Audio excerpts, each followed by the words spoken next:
For most of us, our tax refunds are gonna be the biggest chunk of money that we get all year, all at once, and it doesn't need to go to something. It's not like your paycheck where you already have it budgeted out where it needs to go to rent and your car and whatever, groceries. This is gonna be something extra. It's like a bonus, and it's very important that we don't take this and just throw it away or make a rash decision because we have all this money at once. So today I wanted to go over a few different ways that I see people waste their tax returns that really are not going to help them in their lives. And then at the end, we'll also do some ways that you really can change your life through using your tax return money. So it's tax season, right? So everybody under the sun, from the people who are trying to get you to do their taxes and they're creating these little dances and whatever, to the people who are creating deals and trying to get you to spend your money with them because they know that billions of dollars are coming in and everybody has this extra money. So everybody is trying to just fight in tooth and claw for that money because they know that most people will spend it as soon as they get it. So I've seen a lot of people, as soon as they get their tax refund, they either get a second car or they get a bigger car, a newer car, a nicer car. And I think that's really something that holds a ton of people back from getting out of that rat race, the cycle of paycheck to paycheck. And so a lot of times this will be people who cannot afford to get a new car the whole rest of the year. They're waiting for their tax refund so that they can put down that down payment. But then for the whole rest of the next year and the next 3 years, the next 5 years, whatever it is, you're gonna be paying for that car. And if you couldn't afford it before, you're not gonna be able to afford it afterwards. So a lot of times it can put them deeper in debt. It can hold them back. It can be a huge burden that they put on themselves, and not even counting the depreciation and the cost of insurance and getting it registered and getting new tires and getting oil changes and gas and all these huge expenses that go along with the car, which is why a car is just a really, really bad investment. It's all possible to not have a car or to have one car for the family. That can be a huge relief on your finances and can shave years off your working life just by taking a bus or a bike or whatever. And that's not saying that nobody can get a car, but if you cannot afford it before and you're just spending everything you have as soon as you get it, I've just seen a lot of people, really set themselves back, and some people even have to pick up a part-time job so that they can have a new car and just dumb stuff like that. So I think it's really, really important to just be very careful of your car and make sure it's a tool that you're using to make more money, as opposed to something that's strapping you down and sucking away your happiness and your freedom and your money. So just be very cautious, especially around tax refund season when getting a new car. If you're really serious about changing your finances, don't throw this in your checking account. Eventually, it'll just seem like that's the money that you have, and it'll end up getting spent, because a lot of people, if you have money, you end up spending it. If you walk into a store with 50 bucks to spend, you're gonna spend $49.50 or 55 bucks or whatever. You're gonna spend exactly that. If you walk in with 10, you'll spend 10. So if you have only a certain amount in your checking account, you'll figure out a way to live off that. So what I'll do a lot of times, and what I kind of recommend, is taking your money and putting it into a savings account, maybe a high interest savings account that is set aside for a specific reason. For me, it is to get my next rental property, or it might be to invest in the stock market or whatever it is. Just put it aside into an account that you never access unless everything's burning down or you're going to invest it. That way you don't have the opportunity to blow it. And with the average person, I think their tax returns are about $3,000, $3,300, something like that. So if you're able to take that money and have it into a savings account, now you already have a month or 2 months of your bills paid for. In case stuff goes wrong, you've got a little bit of an emergency fund going. And that can really just kickstart your journey and can help you, maybe if you want to leave and go to a better job, and you have a little bit more flexibility overall in your life, a little bit less stress. Don't spend it all on your kids. Now, I'm gonna be honest, I don't have kids.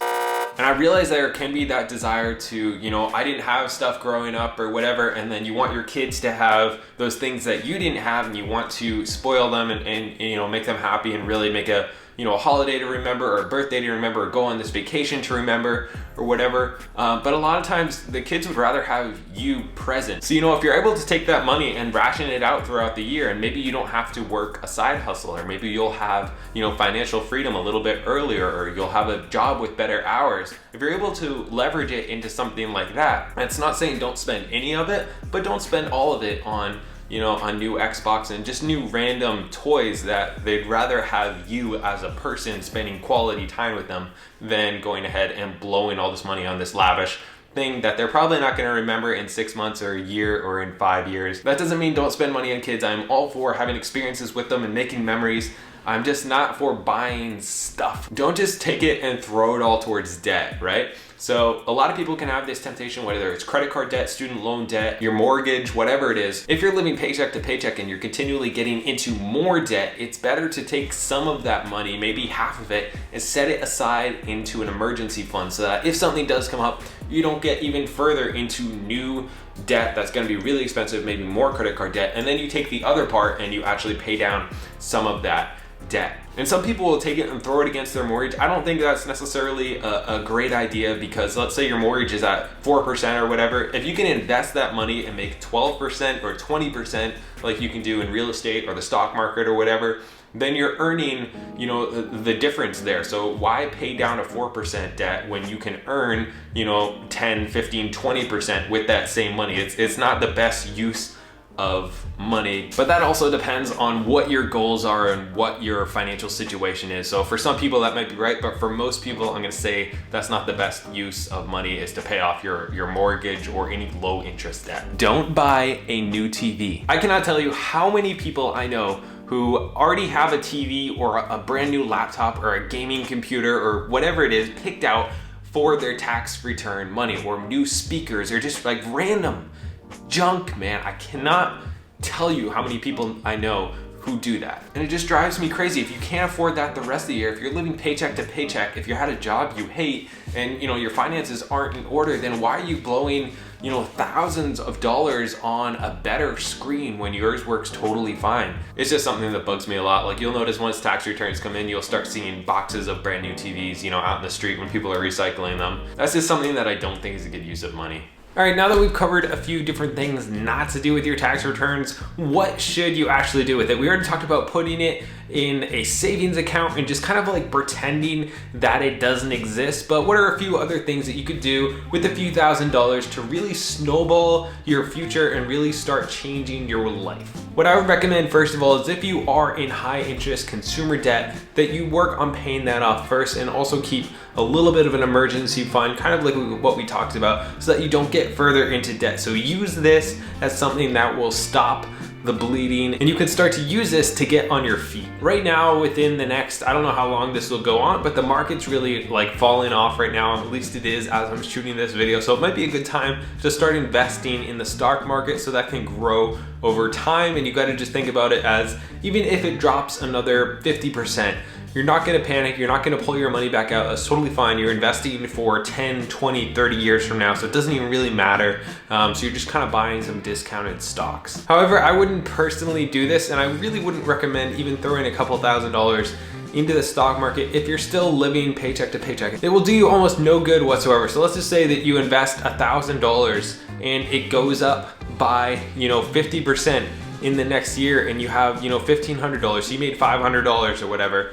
That's not really gonna change your life all that much. What I would recommend instead is starting to build up enough money to house hack. I always talk about house hacking. I feel like it always comes back to that. But if you do that, anybody can retire in 3 to 5 to 10 years through real estate. I think that's definitely the absolute fastest way to change your finances and reach financial independence for anybody. At least it is in the US here, and I know a lot of people in Canada do it. And it can also be kind of changing your mindset. Instead of seeing this money as, how do I spend this money, or like, where do I save it? How do I invest a few $1,000s? What can I do? How can I leverage this to make the absolute biggest impact in my life? And I would recommend investing a lot of it in yourself, whether that's buying some equipment so that you can start a business and really committing to do that business. Like maybe you're buying a camera and a laptop so you can start doing YouTube, but you can't just buy those and then end up using them for gaming. You actually have to use them to build something. We're taking that time to build a course or whatever it is that you want to do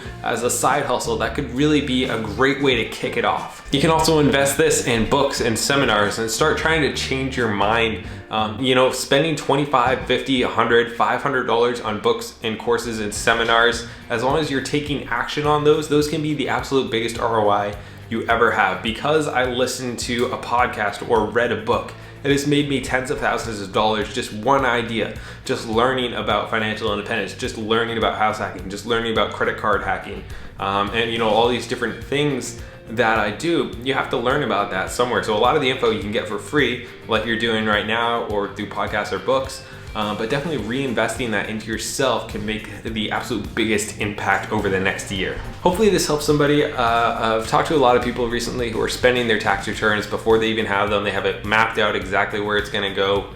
And then the rest of the year, they're living paycheck to paycheck, working side jobs just to make ends meet and doing all these things, where if they just did things a little bit differently, their whole rest of the year would be so much easier. So that's kind of why I was making this video. So hopefully it helps some people out. What are you doing with your tax returns? Let me know down in the comments below. And you know what? Thank you for watching.